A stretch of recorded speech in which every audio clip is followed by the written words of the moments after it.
Andy. He's real, he's here. So cool. You guys are all pitch black dark, but I have a perfect view of Commonwealth Avenue. And People waving outside.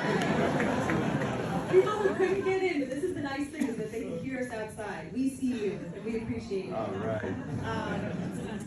And we can probably see the road rage. Right? We'll hear the tea. We'll all feel the tea in a minute. Welcome to Boston. Oh, I'm so psyched to be here. Do you have any particular, especially good memories or connections, or particularly bad ones, that you would like to trudge up for us about our fine city? Deep connections. My sister lives here. My mom moved here recently, and so I've been coming to Boston for like 30 years, just visiting and frequently, and I love it. I love it. I have mild PTSD from the number of times I've been honked at here, both in a car and as a pedestrian. It's intense. But you live in LA, so I don't want to hear about the traffic. The traffic is one thing, but the honking is a separate thing. Stop honking at him. Well, one fun Boston connection that I'm not sure if many people know this about Ed, but when I was in my early to mid 20s, I worked at the Museum of Science, in the planetarium specifically. I gave planetarium shows, and we had this new original planetarium show coming out called Moons. It was all about the moons in our solar system. And I had been an acting major originally, and we were looking for a narrator. I say we as if I was like the decider on this. I was not. We were looking for a narrator, but I'm an acting major, and I'm like in my early 20s, and I'm working there, and I'm like, I'm right here, guys. And then eventually they're like, no, we found someone, we have someone great. And who was it but Ed Helms? Guilty of talking about planets. Moons! You don't even know! Moon, that was so long ago. It was. And I sat through that show. I gave that show probably 500 times and listened to you talk about moons. Oh, wow. But he did it so much better than I ever would have, so it's fine. I'm over it. And you did a fair amount of voiceover work. I mean, you still do, but was that kind of the beginning for you? Is that when the ball really started rolling? It's the first way that I made money in show business, was doing voiceovers for TV commercials in like the late 1990s. And it was the .com boom, and there were all these like weird companies that don't exist anymore, like cdnow.com, which was a website where you could buy digital music on plastic platters that they would then ship to you, and you could put it into your digital music player. And Lycos was another one, Burger King. I did a ton of voiceovers, and that's what kind of gave me the freedom to do stand-up at night. So I could stay out late and be in the comedy clubs all night, audition and record voiceovers all day. Well, I first came across you in The Office. Anyone else? But you were also a correspondent on The Daily Show, which, And I had to bring up a particular piece that you did on Massachusetts back in the day called Mass Hysteria. Do you remember this one? I do have a vague recollection of mass hysteria. Okay. I mean, we're talking 2003? No, 2000. It was probably either 2004 or 2005, because this is shortly after same-sex marriage was legalized in Massachusetts. Okay. In 2004, yes, woohoo. And you were poking fun at the concern that Massachusetts was now going to hell in a handbasket, as some believe. So we have just a brief excerpt of that. Let's watch that. Just how gay has Massachusetts been? Radar for gayness, or gay radar. A homometer.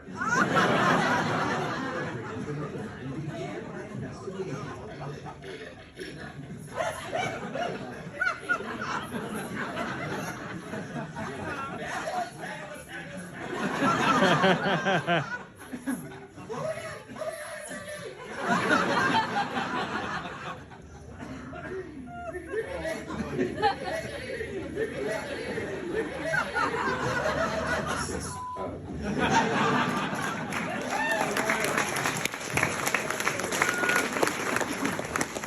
right, I couldn't help noticing that one of the biggest laughs was just the reveal of my appearance. Like, how did they even hear what's going on over your own It mouth? looked like that? Oh my God. Do you remember that? Did this bring you back to the streets of Boston? Yeah, I think that was Faneuil Hall or something. Yeah, absolutely. Yeah, good times. Yeah, good times. Another little connection that you may not know that we have, Ed, that you've probably just been thinking about this whole time, has to do with something called the Signal Awards, which for people who make podcasts, there are not many awards that are just devoted to podcasts, and the Signal Awards is one of them. And I also make podcasts, and so I get this email saying, you've won a Signal Award in the Best Host of a Limited Series category. And I was like, I won a Signal Award, or I won the Signal Award for Best Host? It turns out that I won the Silver Signal Award for Best Host. And you know who won the gold? And Helms for SNAFU. I'm so sorry.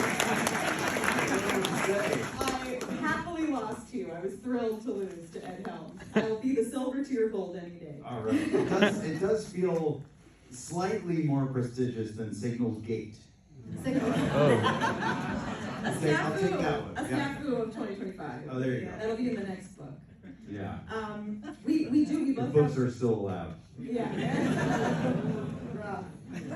Wow, tough crowd. Kidding. Of course books won't be allowed. So I just like to point out, we both have podcasts that are named for military acronyms. SNAFU. Mine was named after FUBAR. Do you know that one? Of course, that one's way better than SNAFU. I don't think so, because SNAFU, people use SNAFU like every day, not thinking about the F and the U. Yeah. The FU, right? Like, I have teachers who use SNAFU. Sure. Not thinking about it. Nobody says like FUBAR. So, Yeah. you found a good one. Do we all know what these stand for? Programming? Do we have people who have listened to the podcast, or do you just love this man already and you're here? All right. Okay, 5 people that listen to the SNAFU podcast. You have 270 new subscribers. Fantastic. As of tonight. It is honestly one of the things in my entire career I'm most proud of. Yeah. To be totally candid, that podcast, it's a very deep, like, labor of love and a ton of work. Yeah. And way more work than I signed up for, by the way. But I'm insanely proud of it. As you should be, and we will get into it, but I want to let you all know that you are invited into the conversation, because you can ask Ed questions by going to I'm always curious about history. I love going down little rabbit holes of reading and research about just dumb, random things that catch my fancy. And maybe there's a history thing there, but I want it to be funny. So like, what's the catch, or is there a thing that I can always go to that's funny? And somewhere it just clicks. Like the screw ups of history. The SNAFU is like a really fun way to just dive into stuff. And it's at its heart is just really, I hope, very good storytelling, which is the part I love about the podcast, about history in general. And then also always trying to put some comedy top spin on it. And but what I found in doing the podcast, particularly season 2, there's 3 seasons out now. Season 2 was when it felt like this is kind of serious, like this is heavy. Like we're talking about some real shit here. Yeah. And that has also been so rewarding. Just such a cool, I don't know, such a cool thing. That's not, movies don't give you that. Don't give you this sort of like a feeling of that you're part of. But by the way, the other sort of criteria that I really felt was important for the podcast and also the book is that these were things that generally people don't know, or that they think they might know, but here's a little different narrative or a different side of it that you didn't know. And so that's been insanely eye-opening also. Totally. Well, season 2, all of these seasons, they start with something kind of small. I really love the way you do it. For people who haven't listened, you're just going to feel like you're hanging out with Ed for 45 minutes once a week or for each episode. And you start kind of zoomed in on a particular event. And I was truly impressed with how you then kind of explode the subject matter into something so much bigger. So season 2 starts with this heist, people breaking into an FBI office and stealing a bunch of records in Media, Pennsylvania. And then you find out just the huge consequences of what led up to that, how they ended up there, and the whole aftermath of it. And the story just gets so much bigger than you think it is. And so I hear you when you say it's just a tremendous amount of work. Yeah. And well, that one that you're talking about, it also, that season was made, we started working on that like 2 years ago. Mm-hmm. So it was before this moment that we're in right now. And yet it feels so incredibly instructive and reflective and recursive and on the moment that we're in. A little more context on the story. These activists, Philadelphia was a hotbed of activism in the 60s and 70s, and these activists, both civil rights and anti-Vietnam War activists, were feeling really put upon by the FBI, harassed, surveilled, and not under any kind of law enforcement kind of even veneer. It was just like, we're just getting harassed by the FBI. So they felt like they had to do something, and that's what led to this break-in at epic risk to themselves and their families. And they uncovered, basically, it's what toppled J. Edgar Hoover. He was still a national hero at that time and had an incredibly well-curated and cultivated image as a national hero. This break-in, they stole all these documents, they packaged them up, sent them to a bunch of reporters and congresspeople. Everyone chickened out, sent them right back to the FBI, except for one reporter at the Washington Post, Betty Metzger, who was a young woman at the Washington Post, brought it to Ben Bradley. This is pre-Watergate, by the way, pre-Pentagon Papers. There had never been stolen intelligence material sent to a newspaper before. This was a crazy occurrence. The administration is you can't publish this. We'll prosecute you if you publish this. But Washington Post said we're publishing it anyway. It's what led to the Frank Church hearings, which was the first congressional investigation into the FBI, revealed COINTELPRO, totally toppled. J. Edgar Hoover died before the Church hearings, but his legacy was just obliterated by all of this because it was revealed all of just the sick and twisted and demented stuff that the FBI was doing, and it was completely illegal. And it's the only reason we have oversight now, congressional oversight over the NSA and the CIA and the FBI and all the intelligence institutions. So it's like a tectonic moment in history, but it's been really overshadowed by Watergate and things that came right after it. They were also pretty tectonic, but so powerful and stirring and moving. And Betty Metzger participated in the podcast. All of the burglars who are still with us also participated in the podcast and were part of the interview. And I'm over here like, how do I make this funny? Like, what? He does.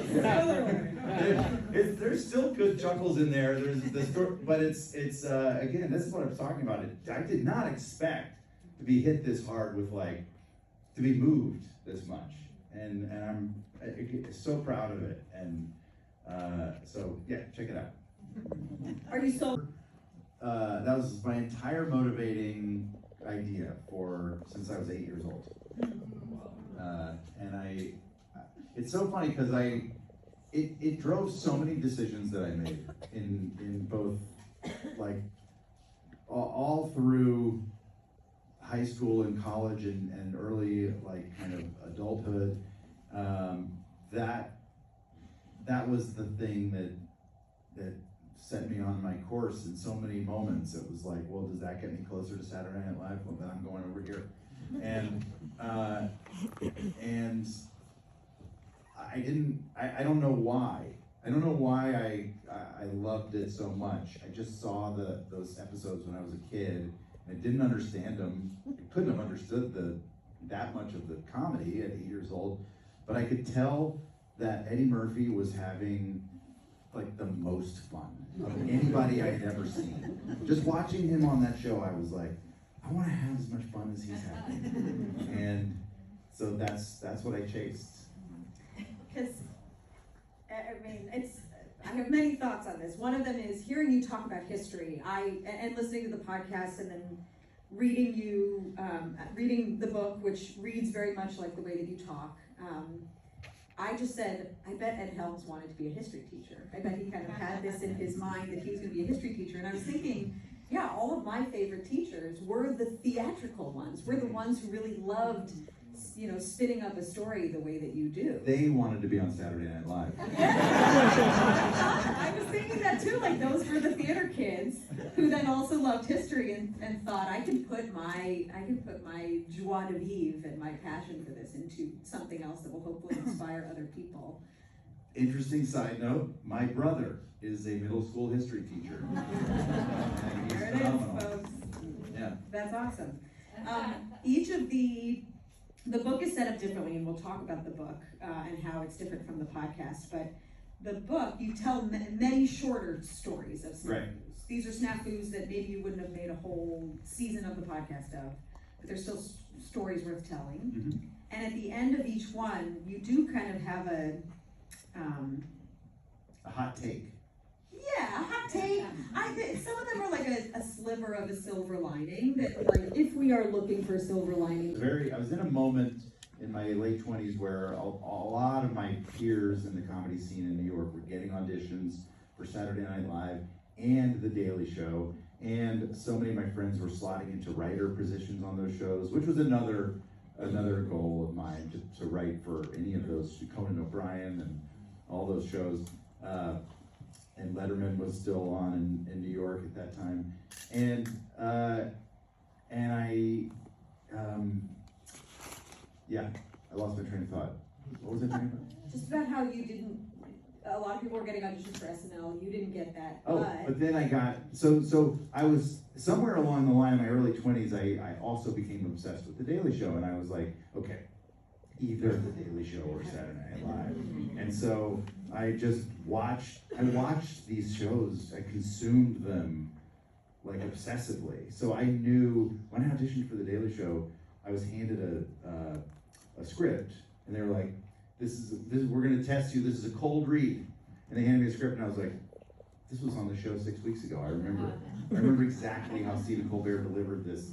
And I just did my Colbert impression, basically. And they were like, whoa. Yeah, I could do Colbert. And then I got to the show, and they were like, so just do Stephen Colbert. That was the direction. That was a better fit. Turns out that was a better fit for me, for sure. Because I love, it's a little meatier than Saturday Night Live. It's a little, like, there's more, like this sharper satire, especially at that time, like the way the correspondents were utilized. It was like, it just felt like more satirical and less just silly. I love silliness, but like that it set me on a different path that I've been grateful for ever since. Yeah, and you got to be you. I feel like I came to your Daily Show material long after seeing you on The Office. Didn't have cable when you were on The Daily Show, didn't know that was a thing. And I see the seeds of Andy Bernard and everything that you've been able to do on SNAFU in your Daily Show stuff. So I would agree, that was a great fit. So let's talk about the book. We talked about how these are more bite-sized stories. You separate it into decades, or they go chronologically by decades, starting in the 50s. Tell me about the research and writing process for it. Were you like in a hole 12 hours a day? Was it more writer's room where people are throwing out ideas for snafus and jokes and fun facts. It sort of started that way because we had developed such a good apparatus on the podcast of like sort of a research, kind of a research process, a writing process, and then like an execution. There was so much in the podcast that was well oiled. Mm-hmm. So when it came time to do the book, it was like that team just stepped up and was like, okay, and we just started having these very high altitude meetings, like what's the best way to organize this? What's the way to think about it? So many ideas were coming in. The folks that helped research this are so brilliant, and then I just would get packets on a story and digest and barf up words, and then get tons of feedback from my brilliant friends. You just dive right in, but that's what you need to know. Ontario, nuclear reactor. I think that's enough. That's all you, I mean, the one thing that's kind of fun to know is that the incident that led up to this terrible accident was so Homer Simpson. Like it just was, and I'll just tease you with that. I'll let you read it, but I'm going to jump in here a little bit later. I walked through how it went down, but here's where I'm going to jump in. It was a mess, and on top of that, it was a secret mess sparked by mechanical issues and operating errors. This was the first nuclear core meltdown to ever happen. And at that time, there were only a few people in the whole world, with the necessary skills, security clearance, and a, "Sir, I'm willing to get radiation poisoning to serve my country, yes sir," type attitude. Someone willing to go into the belly of the damaged reactor and fix it. In short, Chalk River needed help. So when a top secret state-of-the-art nuclear reactor is in need of disassembling, who's the Canadian government gonna call? They punched their fingers into their rotary phones and dialed up Captain Hyman Rickover, the man in charge of the top secret U.S. atomic submarine program. Rickover's men knew their way around a nuclear reactor, and since this was the first nuclear mess of its kind, it seemed like an opportunity. A shining chance to give his men real-life experience with nuclear cleanup. Gee, thanks, Captain Rickover. So he bellowed down to his star subordinate, a young and up-and-coming lieutenant, to task him with leading this idiotically dangerous cleanup job. And who was that naval officer? It was none other than 28-year-old Jimmy Carter. Yeah, there he is.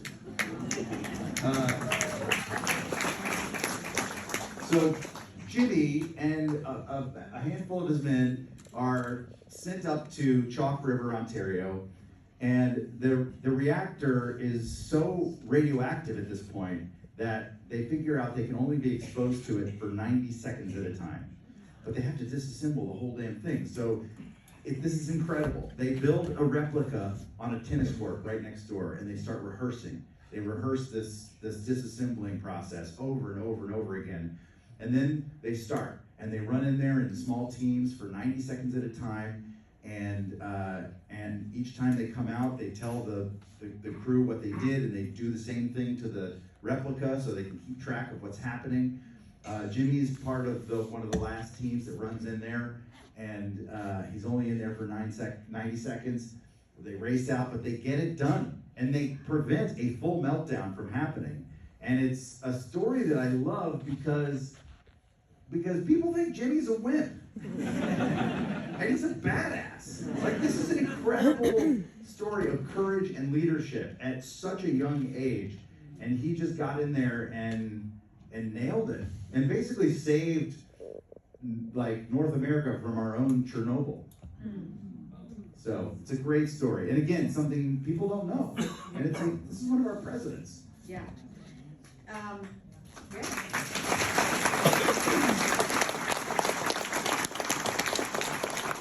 I've heard you say that you would want to play Jimmy Carter in a biopic. That's, Perhaps. you've heard me say that? Maybe I'm manifesting it. Yeah, it's really funny that you say that because, We're both from Georgia. yes, I'm from Georgia. I was raised in a very, like, Georgia Democrat household by a dad who loved Jimmy Carter. And so it would, yeah, that would be a great honor if I could play Jimmy Carter. Maybe this is the way in. This is how we do it. Although- I just planted. Although I'm not 28. To be clear, but with technology today, Yeah. put a Snapchat Yeah. filter on me, I look 15. You don't look 100 either, so Yeah, you're, all right. you're gonna be the Um, midlife Jimmy Carter. I just got a script about a month ago about Jimmy and his brother. Do you know the story of Jimmy Carter's brother? I don't. He's a wild character, and was basically like the kind of played the part of the country bumpkin, and eventually got a little out of control and was sort of, but it's anyway. Totally separate thing, but that's a fascinating thing, and I wanted to do it, but then it turns out nobody wants to make that movie. Maybe not that one, but I think you heard it here first. We will all manifest this, that there will be a Jimmy Carter biopic starring Ed Helms. Okay, from your lips to God's ears. It also, it makes sense to me that an actor would also appreciate history in the way that you do, because it does seem like to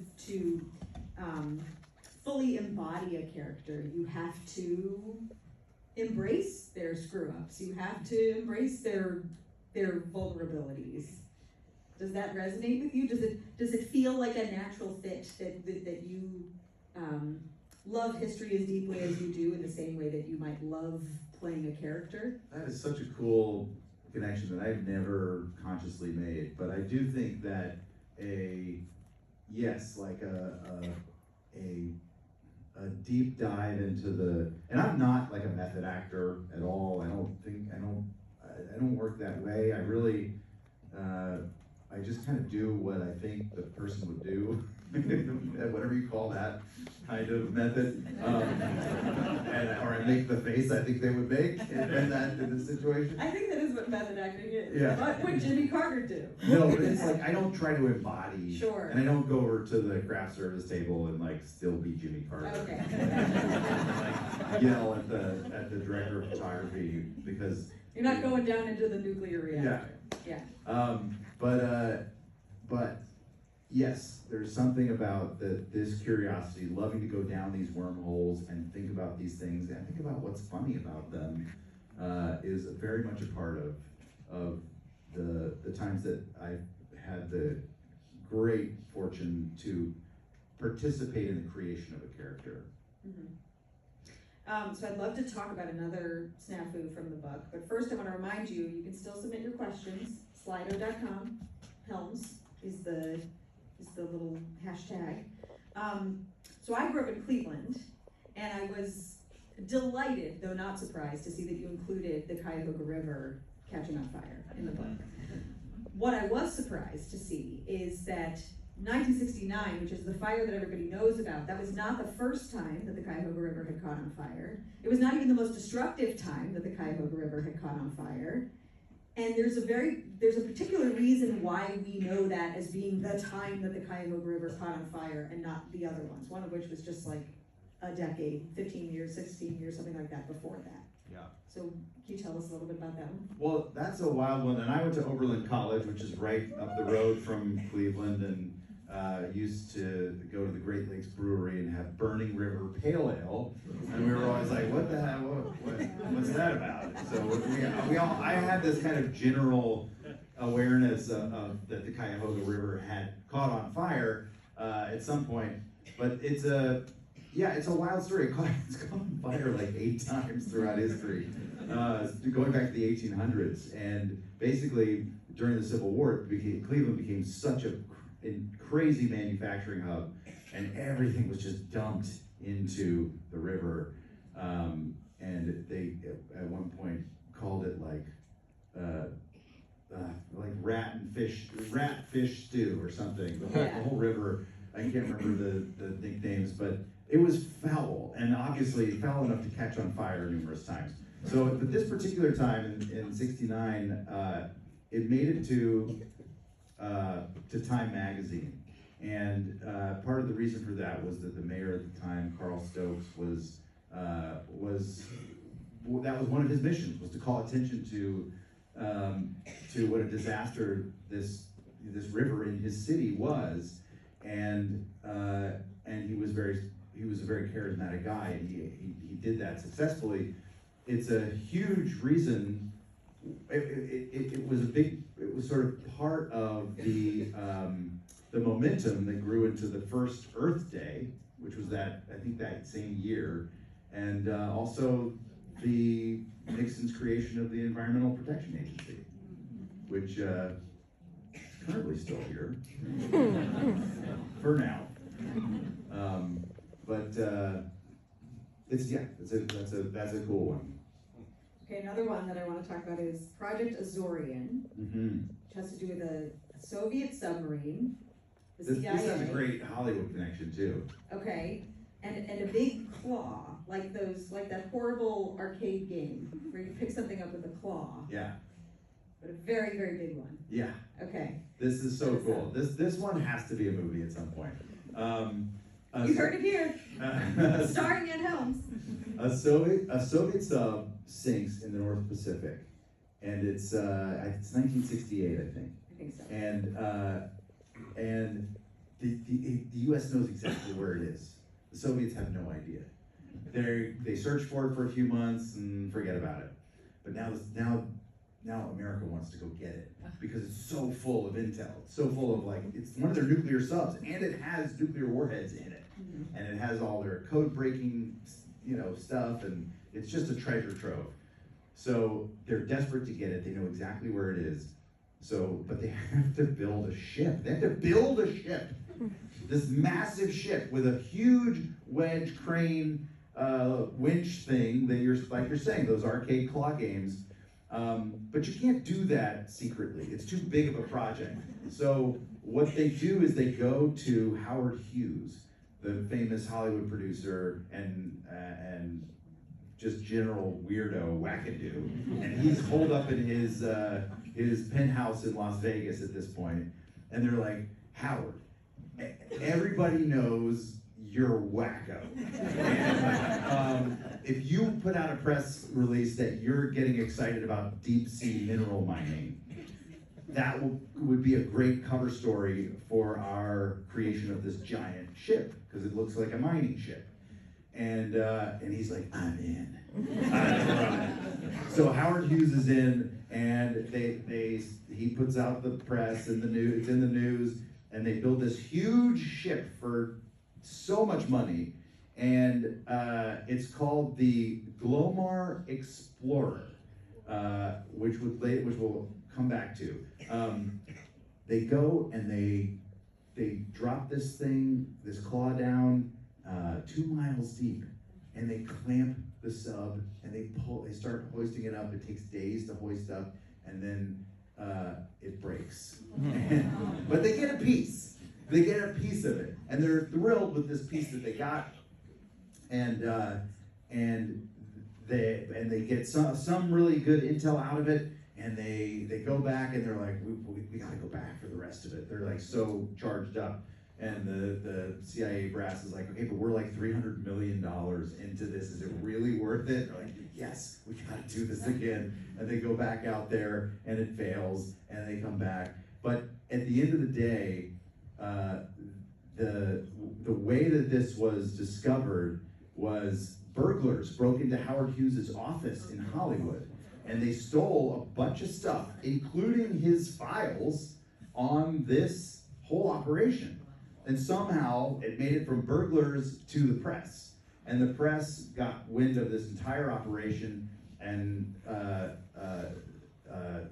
started writing pieces about it. And of course they're asking the CIA, is this true? And this is the origin of the famous Glomar response, which is what you've heard as, I can neither confirm nor deny that. That is now known as the Glomar response because it originated in this particular case, which is kind of a cool detail. There's so much fun details to this story. Very cool. Another cool detail about that is that they just have this little chunk of the ship that they pull up, but on that chunk are the bodies of 6 of the Soviets that went down with it. Yeah. And then the U.S. gave them this a burial at sea with honors. Full honors, yeah. And so even though this was like an attempt to get Soviet secrets, the U.S. comes out looking good because to the Soviets, because they're giving them this nice, oh, we were just doing some mining and we found this junk and now we're burying your Soviets at sea. And a lot of people involved in the operation insist that it was just a great success. But the accountants totally disagree. It just was and not. Nobody would know about it otherwise. Yeah, but they're like, but we got this thing 2 miles deep. Yeah. And they're like, yeah, but it wasn't worth it. But we got it. Like we got the thing. So there are obviously many more of these that we could tell, and I don't want to give away too many of them, but I thought that we would do a little trivia where you guys will get to guess the answers of some of these, and then Ed will get to explain them. So, American troops during the Korean War. Tootsie Roll. Good one. Yeah. Operation Nifty Package. Operation Midnight Climax. Operation Big Tuna. Big tuna. Correct. Big Tuna was not an official government operation. Although it's fun to imagine what that would be. It would be like Yeah. It would be like Andy Bernard and Dwight Schrute kind of off Jim. Yeah, for sure. But the other fun thing about that question is that both Midnight Climax and Nifty Package are real government operations, which you have to read the book to find We'll out. learn about them in the book. So someone has asked on Slido here, which you can still submit to, a question that was very similar to what I wanted to know, because there's a lot of nuclear angst in this book in particular. I think you write at one point that you've been waiting for thermonuclear Armageddon since at least the 80s. And I myself am a sort of worst case scenario thinker as well. So someone asks, how do you live without being constantly in fear of whatever SNAFUs are currently happening right under our noses? I'm saddled with fear about all the SNAFUs unfolding under our noses. Look, it doesn't even matter your political disposition right now. It just feels like a anxious time. It feels volatile. It feels unstable, and that's very disconcerting for all of us. But I read about this in the introduction to the book. The study of SNAFUs is instructive and also actually kind of reassuring in a weird way, because well, for one thing, it makes us all feel a lot better about our own bad decisions. Like, you could easily say, like, I wouldn't shoot the moon with a nuclear warhead. I'm smarter than those assholes. But also, people got through these moments, right? So, and you look back at these times, and particularly during the Cold War, like, there was so much fear. There was so much anxiety. During the 60s and 70s, politicians were getting shot and killed. And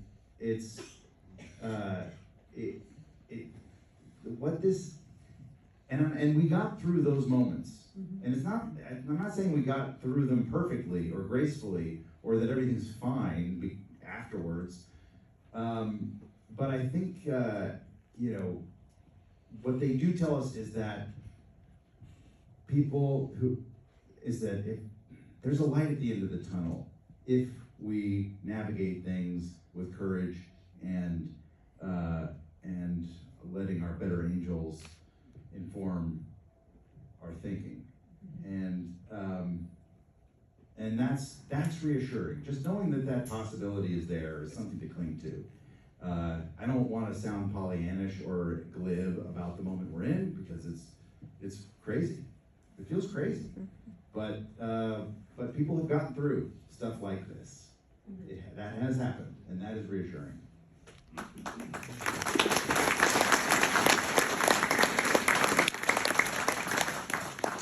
Someone else is also reading my mind with this next question, because you also write about something called MK Ultra in the book, which is something that one of the shows that I make, Endless Thread, did a whole series about, specifically about a particular sub-project of MK Ultra, but these were CIA-funded mind control experiments that were conducted primarily in the 50s, and mostly on vulnerable, or quite often on vulnerable populations, so psychiatric patients, incarcerated people, and this is where the line sometimes feels a little thin between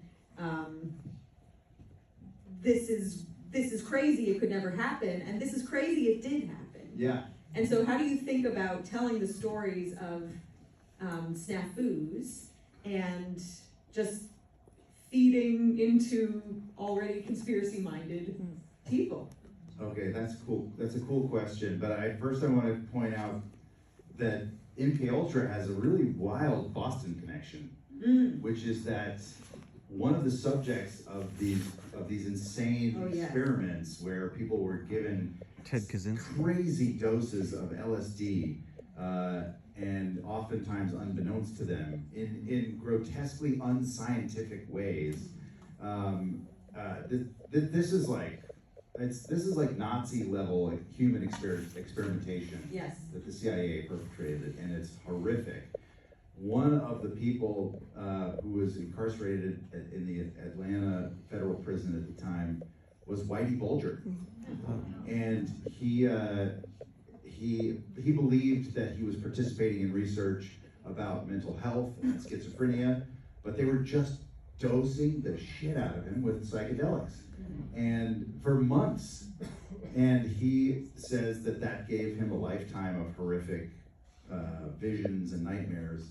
I don't know if you can believe anything Whitey Bulger says, but that's a fascinating detail. And to your question, which I already forgot. The line between conspiracy theory and how much weight to give any of those. Okay, so I think that the study of real stuff is a hedge against conspiracy theories. SNAFU, do you think Andy Bernard would handle best? Gosh, Andy's entire character, his entire existence is based on his inability to handle anything. So it's hard to think of a snafu. I actually think one of his superpowers is like his expression of love and affection. And it's something that I really strove to like bring out in him, as in performing and in like, cajoling the writers at times. Just that he has he's so flawed and he's so incapable of functional, of working through things functionally. He has so little emotional intelligence. But when he loves somebody, when he loves Angela, when he loves Aaron, he's almost better than most of us. He's so transparent. He wears his heart on his sleeve, and there's something beautiful about that. So I don't know what the snafu is that he could handle, but I feel like it's something that it's like some moment where either somebody or some institution is struggling with like the expression of love or joy or something. I guess what I'm saying is that Andy is the answer to this moment in history. I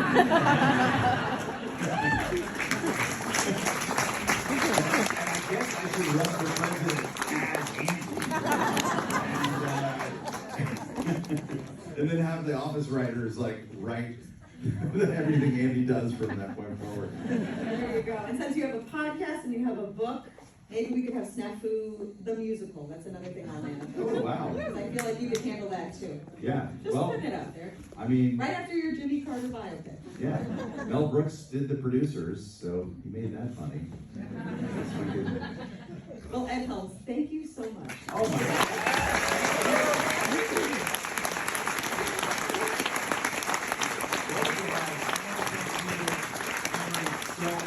for doing this with me. You were so well prepared and put a lot of preparation into it. I'm incredibly grateful. And thanks to all of you for coming out tonight.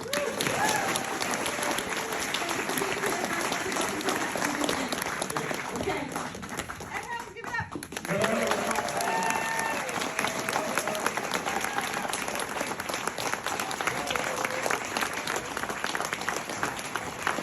Just a reminder, I had some limited time on this program, but you can do some personalizing for your signed copies of SNAFU. So hop in the line and stop by. No selfies or memorabilia signing. Thank you. If you could, coming up next at City Space, join us for Set in Boston. It's our Taco or something? I can't remember. Thank you. Oh, I know a bunch of cats. Thanks, guys. Amazing. It's crazy.